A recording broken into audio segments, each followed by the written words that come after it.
এক শিল্পপতি বাবার একমাত্র ছেলে তার জন্মদিন পালন উপলক্ষে বাবার কাছে 8 লক্ষ টাকা দাবি করলো।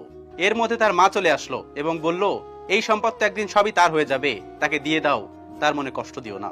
বাবা তখন বললেন, আমি তোমার ছেলেকে যদি একটা উড়ান্ত প্লেনের পাইলটের সিটে বসিয়ে আমি সেখান থেকে নেমে পড়ি দায়িত্ব দিয়ে, তাহলে কেমন হবে তুমি বলো? মধ্যবিত্ত থেকে শিল্পপতি হয়ে ওঠা স্বামীকে বোঝেন বলেই মহিলা আর কোনো কথা বললেন না। বাবা তখন বললেন, ঠিক আছে, আমি তোমার ছেলেকে 8 লক্ষ টাকায় দেবো, সে যদি আমাকে উপার্জন করে 250 টাকা এনে দিতে পারে। সারা রাত নাক ডেকে ঘুমাচ্ছে ছেলে, মাত্র 250 টাকা। বাবা আগামীকালই দেখতে পারবে ছেলে তার সম্পদের দায়িত্ব নেওয়ার মতো যোগ্য হয়ে গেছে। পরের দিন সকাল 8টায় বাবা তার ছেলেকে ঘুম থেকে জাগিয়ে উঠে দিলেন। রাজ্যের বিরক্তি ছেলের চোখে। মাত্র 250 টাকার জন্য এত সকালে ঘুম থেকে উঠতে হবে?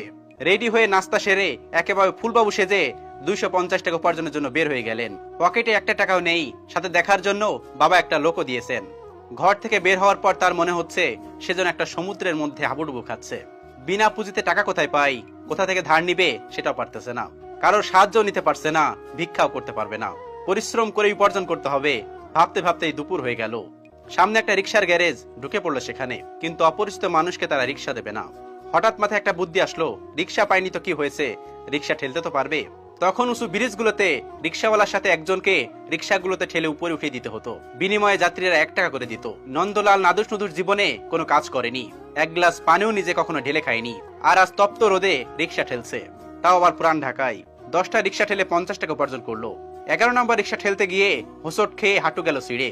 আবার উঠে দাঁড়াতে যাত্রীর হাতে 5 টাকা দিলে চোখে অঝোর ধারায় কান্না চলে আসলো। ঘন্টাখানেক পর হাঁটুর ব্যথা আর তীব্র হতে লাগলো। বিকেল পর্যন্ত গুনে কেবল 90 টাকা উপার্জন হয়েছে। অবশ্য পেটের খিদা মিটাতে দুপুরে কিছু বনরুটি ও কলা খেয়ে নিয়েছে। প্রচন্ড ক্লান্ত মনে হচ্ছে নিজেকে, শরীর যেন নিজের সাথে প্রতারণা করছে। অবশেষে 90 টাকা নিয়েই ছেলেটি বাড়ি ফিরে গেল।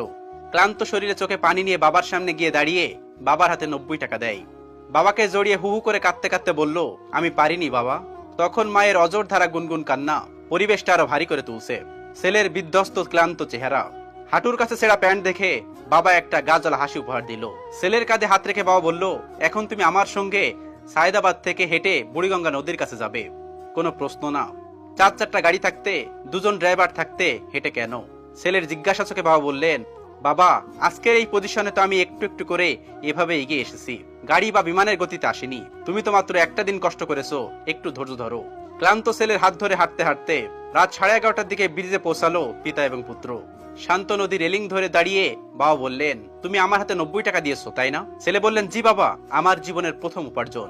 বাবা বললেন, আমি জানি তোমার এই টাকাগুলো উপার্জন করতে তোমার অনেক কষ্ট করতে হয়েছে। এখন আমি তোমাকে যা বলি শোনো। আমি জানি আমার ছেলে ছোটবেলা থেকেই অঙ্কে খুবই ভালো,